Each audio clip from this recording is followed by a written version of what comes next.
भक्त कथा। वेश्या थी श्री वारमुखी जी। भगवान ने झुका दिया था उनके सामने सिर। श्री नाभाजी के ग्रंथ भक्तमाल के अनुसार श्री वारमुखी जी एक वेश्या भक्त थी। एक दिन उनके सामने एक छायादार जगह देखकर संतों की एक विशाल मंडली ठहरी थी। सभी ने यहां वहां अपने ठाकुर के साथ आसन लगा लिए। इतने में ही वह वेश्या आभूषणों से लदी हुई बाहर द्वार पर आई।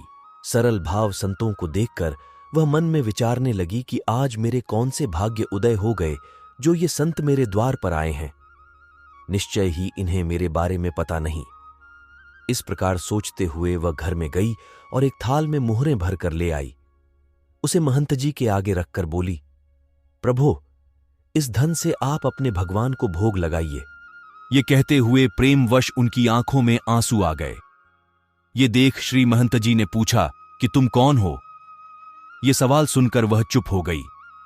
उसे चिंता में देखकर श्री महंत जी ने फिर कहा कि तुम बेझिझक अपने मन की बात कहो।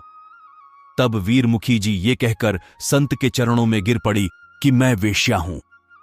फिर कुछ संभलकर प्रार्थना की कि प्रभु, धन से मेरा भंडार भरा हुआ है, आप कृपा कर इसे स्वीकार कीजिए।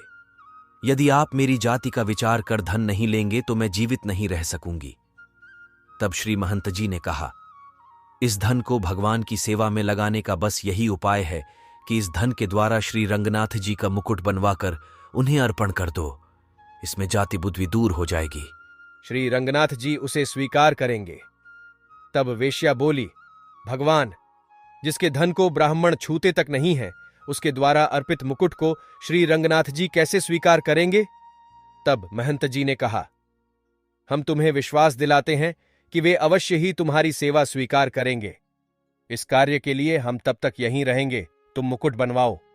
इसके बाद वेश्या ने अपने धन से भगवान का सुंदर मुकुट बनवाया। इसके बाद वह उस मुकुट को थाल में सजाकर चली।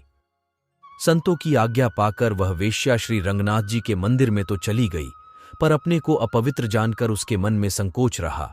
संतों के कहने पर बड़ी मुश्किल से वह लजाते हुए दीन भाव से श्री रंगनाथ जी के पास पहुंची, जहां उसने जैसे ही हाथ में मुकुट लेकर भगवान का पहनाना चाहा, वैसे ही श्री रंगनाथ जी ने उसे धारण करने के लिए अपना सिर झुका दिया।